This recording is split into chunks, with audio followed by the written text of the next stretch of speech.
for you, Mark and Jennifer? Those characteristics. We're going to go to the next one, which is administration. Those are often linked together. Some people don't even divide them up because they're very similar, but I like how this guy divided it up because I think it's a little different.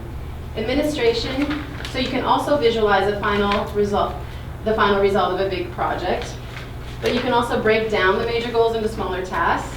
You have the ability to know what resources are available and needed. You can remove yourself from distracting details in order to focus on the goal. So these guys delegate a lot.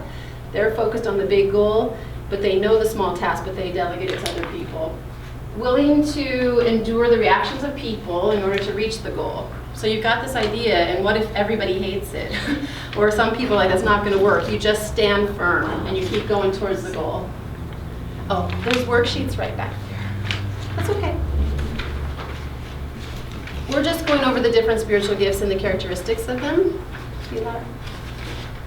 One thing about the administrators, they really need for their people following them to be loyal and have confidence in them. Otherwise, they don't want to lead. That's a little different from a leader. Ability to inspire and encourage their workers by cheerfulness, approval, praise, and challenges. And they receive joy and fulfillment in seeing all the parts come together. So these people, similar to a leader, but these people are the ones that, when you're on a big task, they make it fun. They make, like, you guys do this part, are you having fun with this? Okay, then you do it. The task. Did anyone? There's a worksheet in the back. Mark, you had administration and leadership, okay? Christine, you had it. Oh, both of you guys had it, okay. There's worksheets in the back. How much is high? What? How much is high, like a high amount? 24. 20. The highest is 25. Oh, okay. So I'm just doing it now. Okay, so I yeah. understand the range I know. Yeah. Because you're asking. So we're just going over the different spiritual gifts that we get as we become believers in Christ. So we had a few administrators in here. Do these things fit for you as you see the characteristics? Yeah, Nikki and Justin. For these two, I combined it. We're going to look at how you can misuse this gift. Okay, so if you're not using it for God, or if you're not really close with God right now, it might look different, and kind of take a look at that. So a misuse of the leadership administration gift. You could start viewing people as resources and not see them as human, because you need them to do something, a project, so let's get it done. You might use people to accomplish your own ambition. So let's say you're working on a church project, but this person is really helpful, and you're like, hey, can you help me with my budget? Or you kind of pull them in to do stuff for yourself, so that's a misuse of that power. You might show favoritism to the people that are more loyal. Remember, the administrators like people who are loyal. But as a leader, you have to lead everybody. You might have someone who's loyal and someone who's not, and you can't show partiality to one or the other. You might take charge of projects which are not where God's going. So you might want to take leadership of everything instead of really listening to God. You might delegate too much work to others. This is more the administrator than the leader. They don't necessarily want to lead everything, so they might just want to be the vision guy. You could overlook serious character faults in your valuable workers, so that kind of goes with the favoritism. If someone is a good worker and loyal to you, you might not be seeing their faults or their sins, and you just keep using them because they're a good resource for you. You can be unresponsive to suggestions and appeals. Remember I said the leader sees what needs to be, the administrator sees what needs to be done, and they don't care what anyone thinks of it because they know that's where they're going. So they may not be able to see a really valid complaint or suggestion. They might be too narrow-minded. And then they might fail to give proper explanations or to praise their workers. They're so caught up on the goal that they kind of miss out on what's happening personally. So those are some things that can go wrong. I don't know if you've seen any of those happen in your life too, but I think that happens with a lot of leaders. They can end up abusing their spiritual gift. Is that helpful or interesting to see both sides of that? Yeah, you can kind of see yourself in it. Well, especially when you get to the ones that are yours, it's kind of interesting to look at. The next gift is teaching. Anybody have that as one of their top? Matt? Eden's. Oh, you do too. Pilar. Huh. This is probably Peter's top too. As we're reading through, I was like, oh, this is so you. So you have the need to validate the truth and to certify statements. These people want the facts. They want to make sure that everything is accurate. Then they have a tendency to, I should have said establish systems of truth. So they'll find out a new piece of information and they need to fit it into a bigger piece to make sense of it. Everything has to fit together and make sense. They desire to present the truth systematically. And you want to give your credentials before you speak, and you want to make sure the person speaking has good credentials. So you don't want to really listen to anyone who isn't qualified.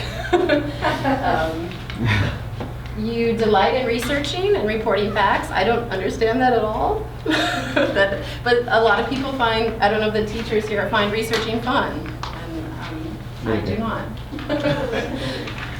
You emphasize the importance of accuracy. So there they are again, that the facts are really important. Could you turn down the heat? It's over in the Sunday school room? Yep. Thank you. So they're also very aware and alert to factual details. So if they're listening to a sermon or a Sunday school lesson, they'll know if the person messes up, like, oh, that's not true. What they said isn't true. Like, they're really aware, where other people may not notice. These people remain silent until they've heard all the information. They want to be an expert before they talk because they expect other people to be experts before they talk. So they make sure they're well versed before they know and before they say something.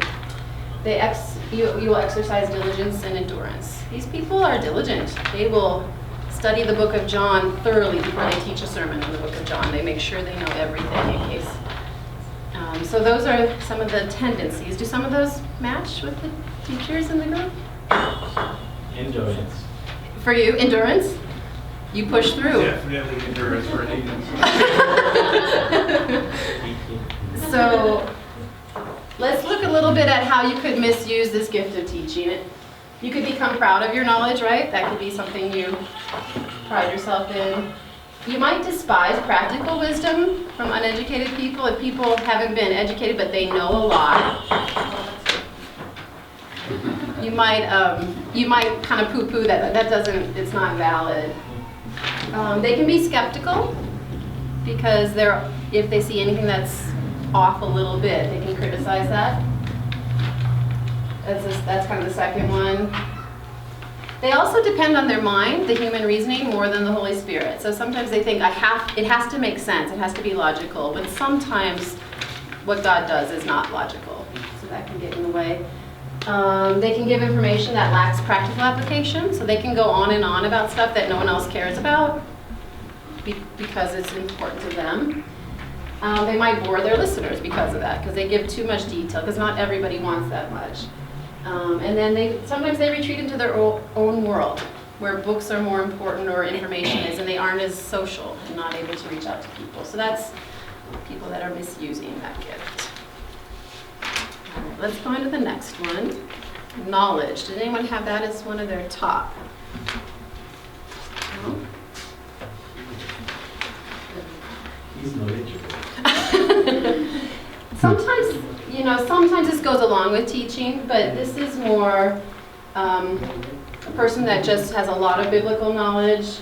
They love reading the Bible, studying the Bible. They can do that for hours. But then they do like research and don't mind long hours. And they like biblical accuracy as well. But this is the last one is where it's a little different. They're very conscientious about following God's will and being obedient. So they take it and apply it to their life and say, this is really important. Other people should be obedient. And they can kind of point out when people aren't. Like, they notice when people are not doing what they're supposed to do. So it's a little different from teaching. Wisdom. Does anyone have this as one of theirs? Top. These are people, you kind of know these people that you would go to them when you need help with a decision. They make good choices. They can just kind of see through all the clouds and mess and just say, this is what you should do, and they don't even know why they know that. These people live a good life because they want to connect with God and be dependent on God and do what's right. So it's a little different from the knowledge people who want to do what's right and wrong. These people want to be connected to God and do what's right for that reason. They can bring peace to situations by their insight. So they can just, if there's a conflict, they can see both sides and help people understand. These people are they objectively differentiate between competing pathways. That's similar to the top, but they sort of know what to do. And when they say it, it sounds right. It's like, oh, how did they get that? Prophecy. Anyone have this one? Jennifer? Anybody else? This is an interesting one because I think when we think of it in biblical times, we think of the prophets, right? And God tells them things and they tell the Israelites this is what's going to happen. And there's some similar qualities to that in the present day and age. One of the girls that used to live with us as a teenager was a prophet. She had this spiritual gift at 14. And it comes across very different. It's more of it comes across somewhat bossy. I don't mean that. But where they just kind of see things like this is what's happening and you guys better pay attention and this is the truth. And so they have a need to express their ideas and thoughts, especially when it comes to right and wrong. But they can make quick judgments and speak up quickly because as soon as they hear something, they know if it's off. They're like, something's off with this. Yeah, Jennifer's nodding. And then they have amazing ability to sense when someone is not what they appear or if a situation is not what they appear. They can see underneath kind of all of the crap, right? They have a desire to reject those, who offend so that justice will be done and others will be warned. So if someone around them is hurt, they kind of come to their rescue and they want justice for them and they'll fight for them. They also are very open and honest about their own faults and failures. That's what's kind of neat about the prophet. They're not only pointing out everybody else's, but they're like, hey, here's what's wrong with me, and I know I need to work on this. They're very honest both ways. They can be impulsive because they wholeheartedly jump into whatever they're doing. They're painfully direct with their friends or loved ones. If something's going on, they'll just say, hey, you got to stop this, or this is what's wrong with you. And they say it like that, too. But they also are very loyal and totally committed to others. That's kind of the jumping in with your whole heart. You're willing to suffer to do what is right. It doesn't matter. These are the people that will go on hunger strikes, right? These are the people that, will kind of go to all lengths. And you're persuasive in defining what is right. So they come out so strong that people believe them, like, oh man, they must be right. They know what they're talking about. So the misuse of prophecy, which you can imagine some of that, they kind of like to correct everybody, even if it's not their responsibility, right? The people who are telling other people's kids to behave, or the people who are, talking to people that are not even under their care and trying to correct them. They can jump to conclusions. They might hear one word and then kind of take it far instead of wait. They can reinforce a condemning spirit. I thought that was an interesting one. Like, they can become critical because they'll see what's wrong in someone, but instead of using that to build the person up, like say, hey, I can help you with this, they can use it to put them down if they're using that in the wrong way. They might judge and expose an offender rather than restoring them. That's a similar way of saying that. Instead of helping the person, they might judge them. They cut off people who fail them or who fail others. They're like, I'm done with you. They don't give people a lot of second chances because it's such an offense to them when someone does that. And remember, this is if they're not walking in the Spirit, if they're kind of using their gift for their own purposes. They can tend to be negative. They lack cautiousness and tactfulness in expressing opinions. They demand a positive response, even though they're being harsh. They want people to say, thank you, like, thanks so much for telling me that. But people tend to not like to hear that, right?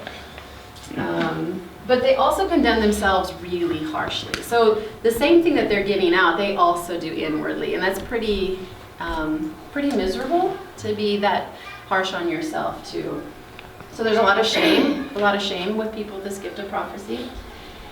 They accuse others of deception if they don't fully reveal their fault. So let's say they notice a fault in someone and that person isn't aware of it, the other person isn't self-aware, they'll think the person's covering it up. That the person is trying to hide it when really the person isn't. They're just not aware of it. So, yeah. Did any of those ring true? Yeah. Shame is just that when we have a gift, if we're not using it the correct way, it has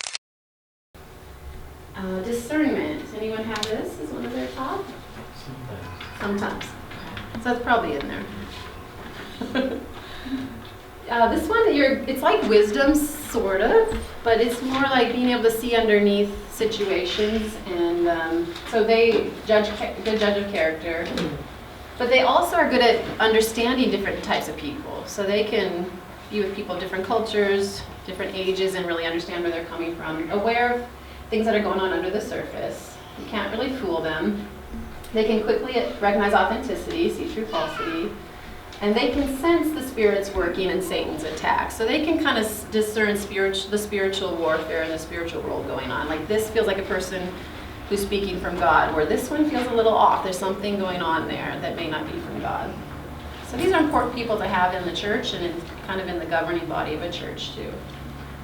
That one doesn't have one of the misuses, so some of these I was not able to find. Exhortation. Does anyone have this?